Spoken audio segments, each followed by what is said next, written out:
Welcome to episode 129. We are still a half hour away, yet inside there is a feeling rising up, an uneasiness, a conjecture of unpleasant things to come. It's a familiar feeling with a common ending. While this feeling is one that I have had for decades, it can be about just about anything in your life. For me, it's going to my parents' house. In particular, it's a projection about interacting with my mother. I love her dearly, but you're listening to Your Money, Your Business, the podcast with me, Debbie Colburn. I'm a small business expert and a former professional accountant turned money mindset guide. And I am obsessed with helping you achieve all those things you've dreamed of and thought were out of your reach, with helping you figure this money stuff out. My goal on this podcast is to help you break the cycle of feast or famine with your cash flow and to help you grow your wealth and sustain it over the long term. We dive deep, we get real, and we get raw, discovering and exploring what is really possible for you and letting go of all those things that are holding you back. If you've ever thought it's not enough looking at your bank balance or think, I'll never get that paid off, when you open up the credit card statement, maybe you're sick and tired of constantly being worried, of just getting by, and you know you're missing out on key opportunities again and again, or maybe you're done with the constant arguments over money, then this is absolutely the right place. We'll bring you a whole new way to look at money, profit, cash, wealth, tackle the challenges, share the ideas, the tips and the tactics and the strategies, and get you connected to the right resources. Think of this as your weekly prescription of money mastery development and leave the hard work up to me. No matter what's going on in your life right now, I've got your back. Ready? Buckle up, take a deep breath, and join me in a conversation about breakthrough to the next level.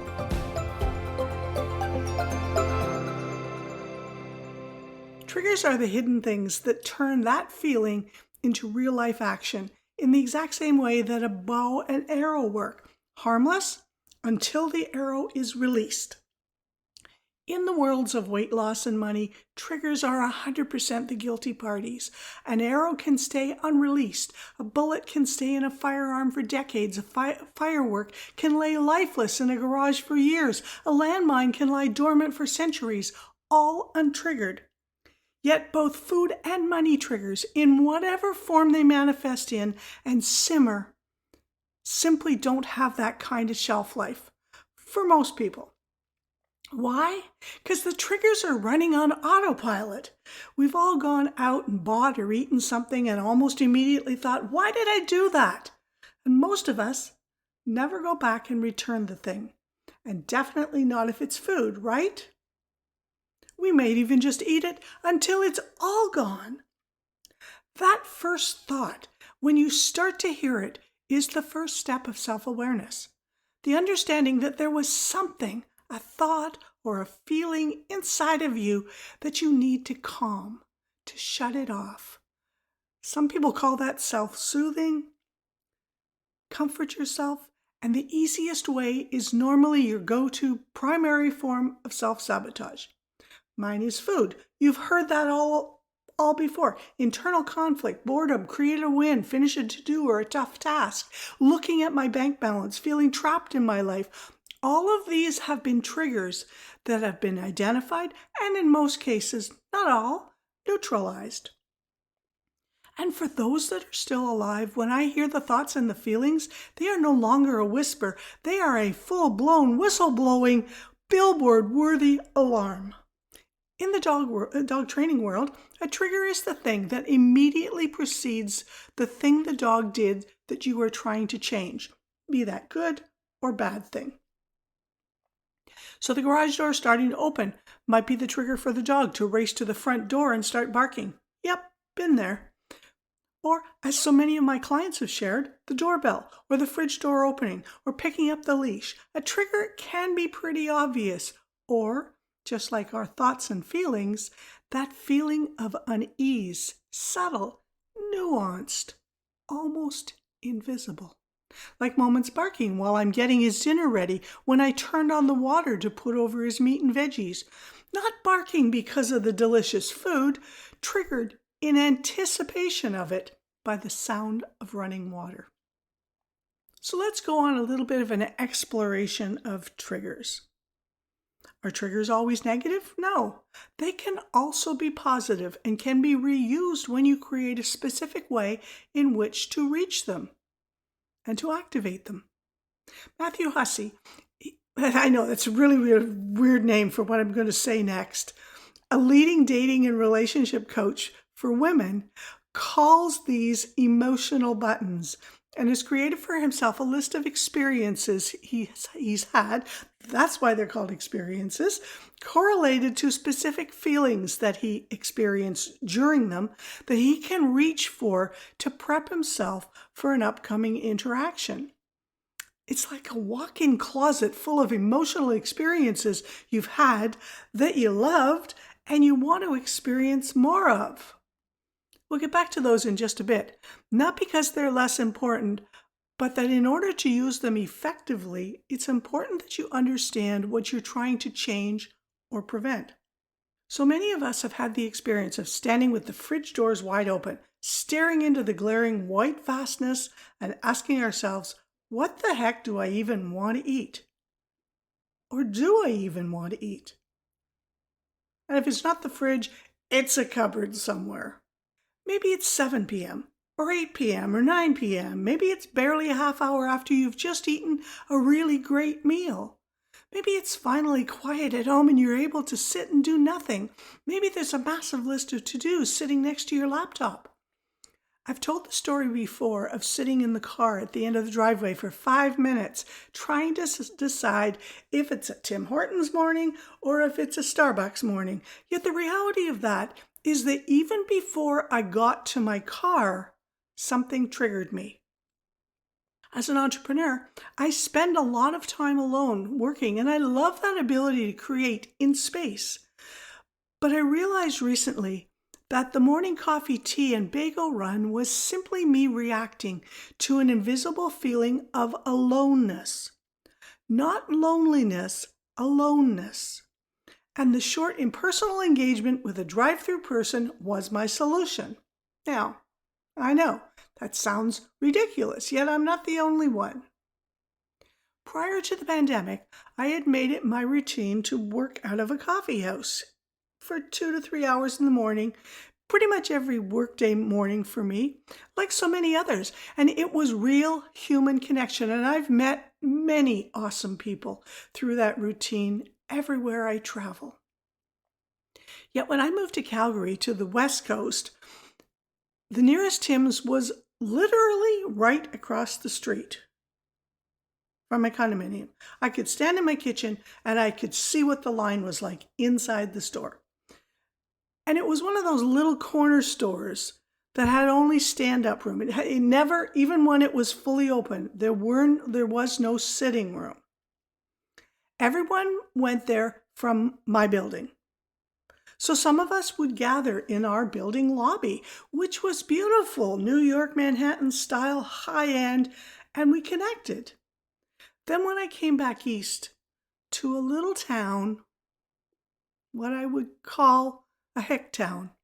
Some people love them. I'm not a fan.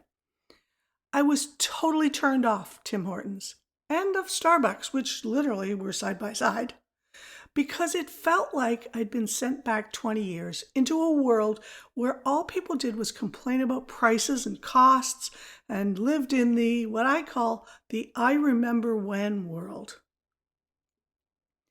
So, you can imagine what I did.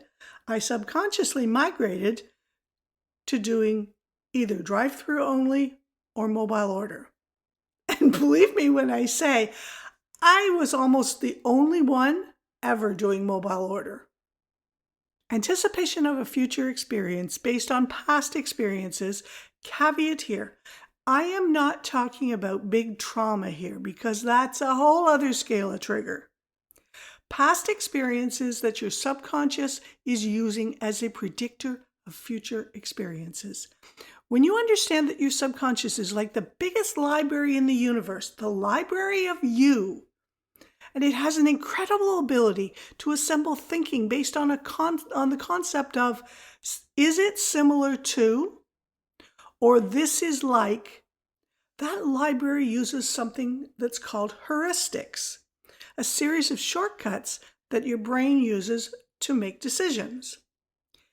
The "it's similar to" and "this is like" assumptions or shortcuts are just one of a number of biases that affect how we form our beliefs, our reasoning processes, our decisions, personal and business, and human behavior. A shortcut to both. Quantify the trigger and determine the appropriate response. That's what the shortcuts do. The best way to describe the latter is that it uses the qualifier, after you did this, you seem to have liked this thing. Kind of. No, exactly in the same way that Facebook, Instagram, TikTok, well, all of the social media, no, all of the online media algorithms decide what to show you. And honestly, that's one of the things that I wish so many more people in the world and in the United States in particular really understood, that the feed that you see in your online media is not neutral. It is specifically curated based on what you've looked at before. Test it out if you want. If you're looking for, and I've talked about this bit before, I've used Facebook to find homes, to find my perfect apartments, to find my condos, because I know that when I search for a certain thing on the internet, Facebook's algorithm, because they're linked, believe me, they're linked, will automatically start showing me ads for that thing. So what does this all have to do with that feeling of unease? A healthy relationship with money and your finances is wholly dependent on your responses to an incredibly wide array of situations. And when you find yourself thinking unhealthy thoughts that are disempowering, that are driving momentum down the not enough path, the discovery of the triggers for those is paramount. Each and every one of those triggers, from the intellectual point of view, likely won't make any sense. And when you think you've found the trigger, it's likely not the real trigger, because the real trigger, the pure trigger, is more often than not several layers down, buried, only to be discovered through the question, why? So let me take you through a recent exploration to discover why my son's girlfriend's spending was triggering me. To set the stage, we've got the single dad with 2 boys in a joint custody arrangement, and we've got the single mom with 4 kids in a co-parenting, living in the same house arrangement. Both have their own pretty good incomes.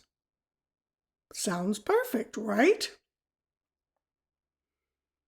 And one of the things I still struggle with occasionally is coming to terms with some of my poor, no, that's not the right word, less than optimal money choices in the pursuit of living my life on my terms. Things and decisions that I've made in the course of my life, in the pursuit of not losing me while being a single mom with a great professional career and a business. I know that for many, many women, coming face to face with an identity that doesn't celebrate the real you as kids grow older is truly is a tipping point in their lives. We all have our past traumas and demons, big and small. I get this. And know that unresolved, it informs how we act in the present, how we choose to spend our money, save, spend, invest, earn. And our own personal experiences always create a bias, either for or to repel.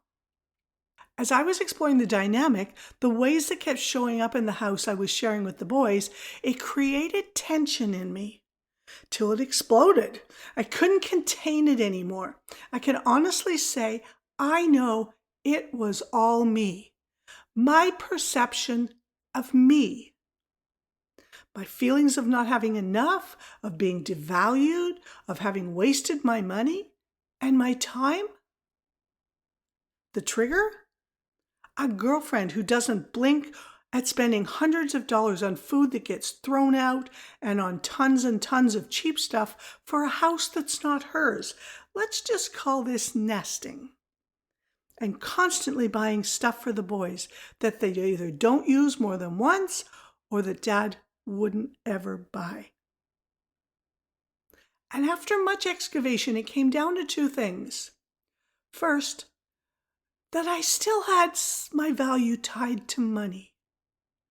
It had been there for a zillion years, and she just made that 7,000 times worse in my head. Imagine, I'd just given up 9 full months of my life to drive my grandkids 80 plus miles a day to school, sometimes twice a day. I totally devalued that contribution. But beyond that, it made me crazy that she was choosing to waste, that's my term, her money on that stuff instead of taking it and building a robust financial legacy for her own 4 children. It was me projecting what I wish I had been able to do, or not even do, but to sustain, as I had tried multiple times to do that for my children. But my really bad relationship with money, through into my 50s, continually sabotaged it. How do the triggers show up? Well, that's the $1 million question, and there's probably 1 million answers to it. So how do you identify and isolate your triggers, and what can you do to change things? It's as simple as just opening a notebook in Evernote, or whatever note-taking app you love. You can get the link to Evernote in the show notes at yourmoneypodcast.libsyn.com, and then just noting what you were just doing or going to do, who you were with, or any other details that might seem totally irrelevant right now, and how you felt and what thoughts popped up. That's it. It's what was going on just before you got triggered. Fundamentally being self-aware, which really is a superpower in today's world. It can't be overrated. The more you listen to what your body in your head, that's that little voice up there, what mine is inner gazoo, is telling you, the easier it will be to dig these out and to create a strategy. The plan to neutralize a trigger. Neutralizing a trigger is done through being intentional, by anticipating what might happen ahead of time and having a plan on how you will react. This is where those past experience predictors become valuable. Remember Matthew Hussey and his positive emotional buttons? They are the "it's likely that" outcomes. Imagine the trigger is a door handle. You can turn the handle in several directions. You can wiggle it around. And unless you pull or push on the door will not open. That's the level of ownership you're aiming at with your triggers.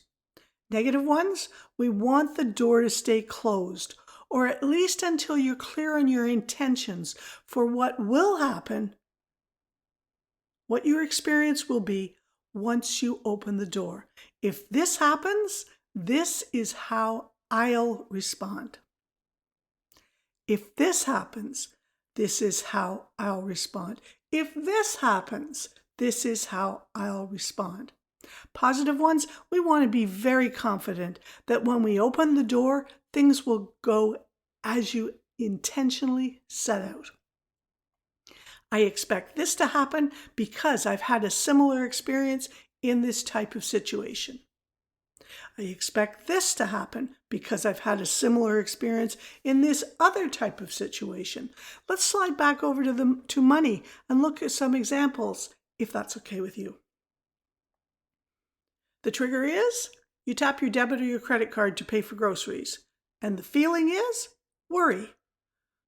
Because the thought is there's not enough money in my bank account or in my credit card. The trigger is you make a large purchase. Let's say book a vacation, buy a house, or make a large car repair. The feeling is worry. Because you're thinking if something else comes up, you might not have enough money. The trigger is you see 2 brand new sales in your payment account. And the feeling is discomfort. Because the amount of those is pushing up against your it's not safe for me to have money belief. The trigger is you look at the gas gauge and it's a quarter of a tank. And the feeling is frustration because the thought is I don't have enough money in my bank account. Oh my God, I just filled up the tank just a couple of days ago. Why does my gas not last long enough? The trigger is you open one of your email accounts in the morning. Good job, because you're only going to open it again later on in the afternoon. And the feeling is trepidation. Because every time over the last little while you've opened up your email, there's a reminder, there's a bill that's due, there's a past due bill, there's someone asking you for payment, there's a reminder that you've got an upcoming one. The trigger is a text message or a message notification. And the feeling is worry, fear, anxiety. Because now you're thinking, oh, I forgot to pay X, or why is my bill twice as expensive as it was last time? And it just goes on and on and on and on. The trigger is a coworker gets a pay increase. The feeling is resentment.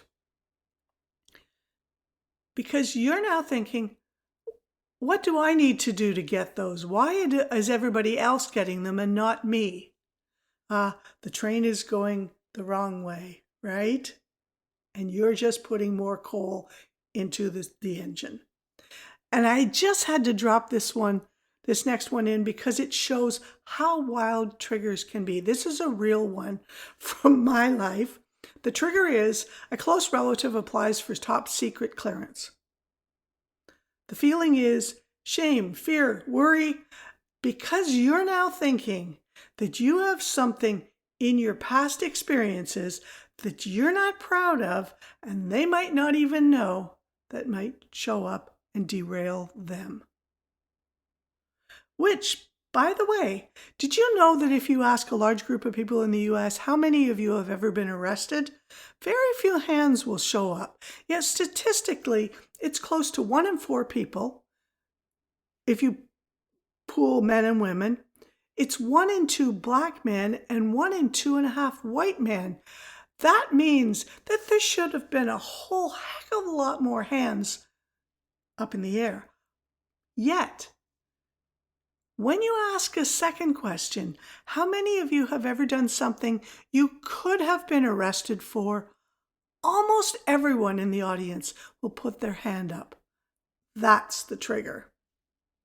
The list is endless and very individual, and I hope that these examples will help get you started on identifying your own triggers. Sometimes it's easier to see them in other people. I can see them in my kids pretty easily, because you have to be able to name them before you can neutralize them. Oh, and what does neutralize mean in relation to negative triggers? It means remove the emotional component of the trigger. So it's neither negative nor positive. It's just there. Honestly, I don't believe that they ever totally disappear, but the more you maintain your focus on neutrality, the more they simply fade into the background. Maybe they come back when you grow to new levels, but you've got the tools to extinguish them again more efficiently and faster. Now, I'd love to hear from you on what some of your weirder triggers are and how they are impacting your money and your life. All right, that's it. And I hope you found these insights super valuable and actionable. And here's to hoping that you put just one of them to work in your own money-proof life. Remember, there's always going to be new apps and people dangling the fast fixes to financial freedom, and the banking and finance industries are always evolving, so stay aware of the trends and the tactics, but also lean hard into those tried and true foundations that we've been talking about and that we will continue to talk about. And don't let fear stop you from testing it for yourself. I think testing is really the secret sauce to having fun with sometimes boring concepts. And voila, presto, you've got results and data to inform your strategy and the path to your goals going forward. And lastly, before you log off, here's your practice homework for today. Subscribe to Your Money, Your Business podcast, wherever you're listening. Before you jump onto your next commitment, please take a second to subscribe. This is where we're dropping the latest tips on the tactics and inspiration, and I'm sharing exactly what works and what doesn't. And I honestly don't want you to miss a show. So take a quick second, subscribe to the show, and if you have a moment to rate and leave a review, it would mean everything to me to hear from you. I genuinely love reading every single one of them and learning more about you, what you do, where you're tuning in from. It's the start of a you and me in conversation. So please feel free to chime in anytime. Know that it's me, Debbie, who is reading every comment and review and replying to you. Thanks for listening to another episode of Your Money, Your Business podcast. And until next time, remember, every moment matters. I'm over here celebrating because you just finished another episode of the Your Money, Your Business podcast. If you want more, head over to the website, yourmoneypodcast.libsyn.com for all the show notes and all the links for resources from today's episode. And if you're curious about setting intentions or looking for new ideas to try, be sure to get our 90-day daily intention setter, where you'll get a brand new intention dropped in your inbox every day so you can start your day intentionally. The link is waiting for you at yourmoneypodcast.libsyn.com.